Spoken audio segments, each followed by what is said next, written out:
Good morning to my friends and family, and welcome to this episode of Jim's 5am Club.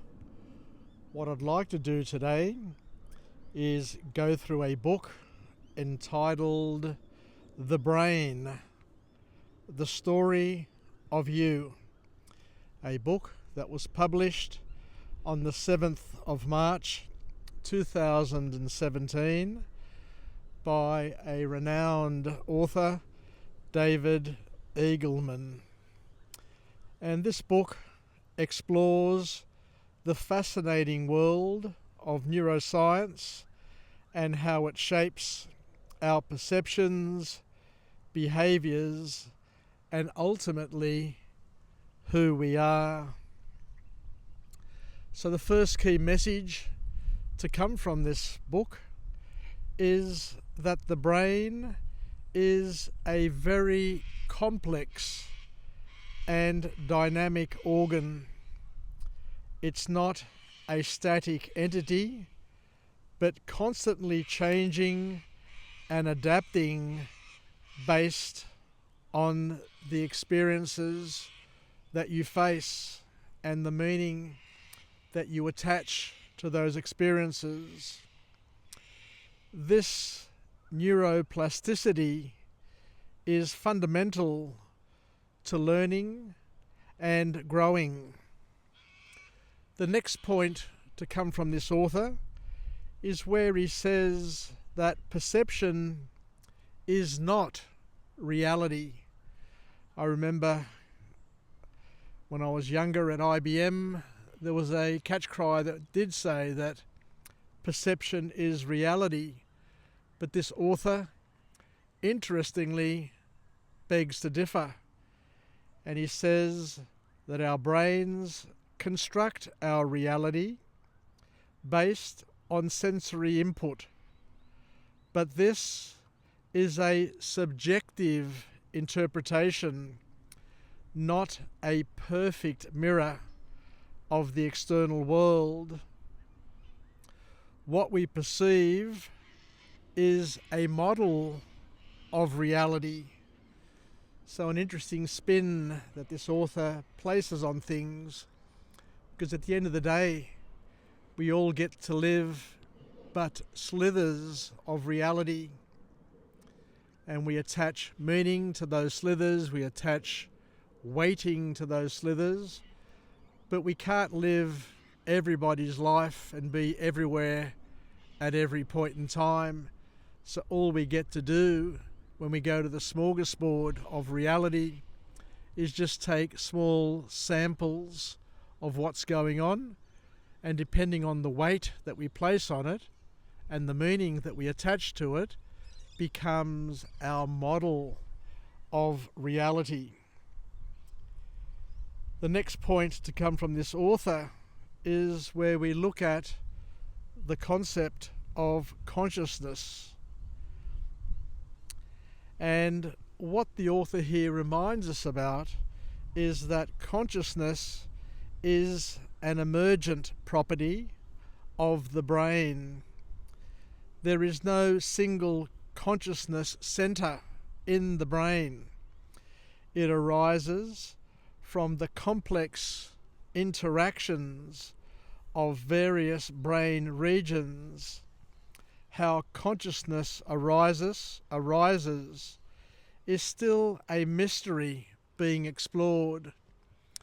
So science can explain lots of things, but what it can't explain is consciousness. So that's a really powerful lesson, once again, to come from this author. Now, 3 really powerful, important lessons so far. The other thing that the author talks about is the fact that the brain is a social organ. Our brains are wired for connection. Social interactions shape our brains and heavily influence our behaviours. It's important to know and to respect that we are profoundly social creatures. The author goes on to remind us as well that in many ways we are driven by unconscious processes.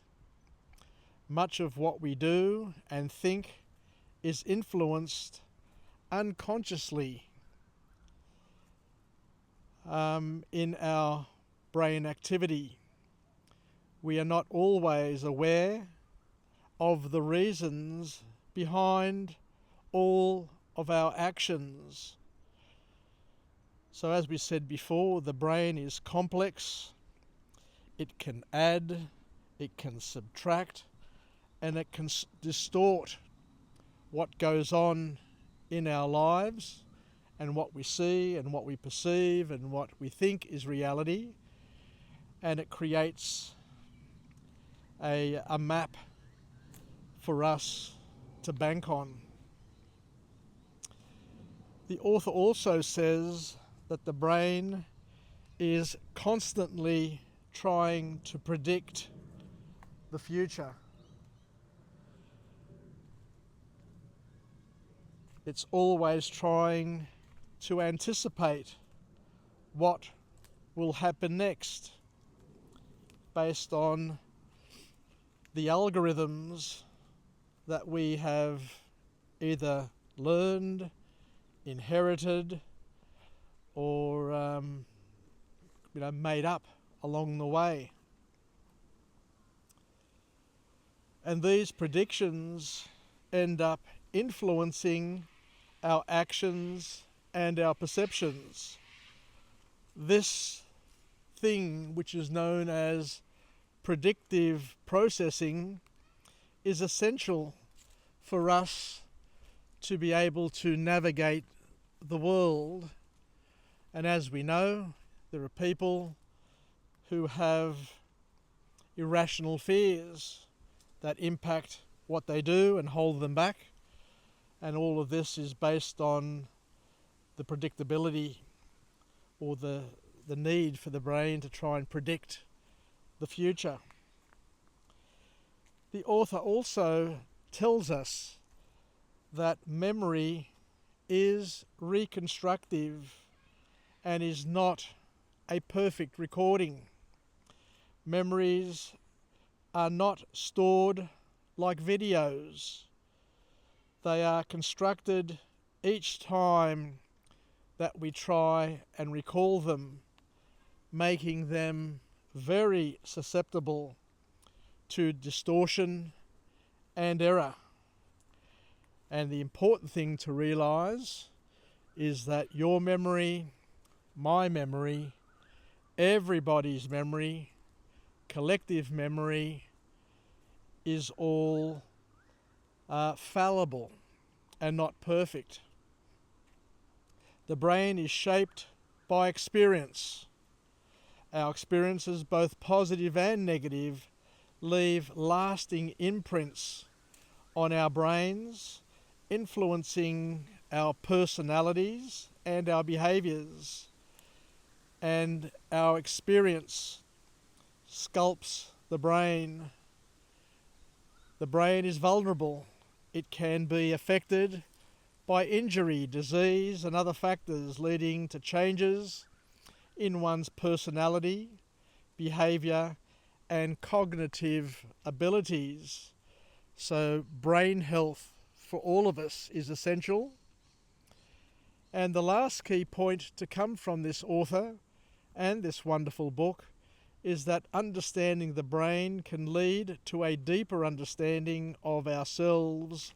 By learning about how the brain works, we can gain valuable and powerful insights into our own thoughts, feelings, and behaviours, and ultimately live more fulfilling lives.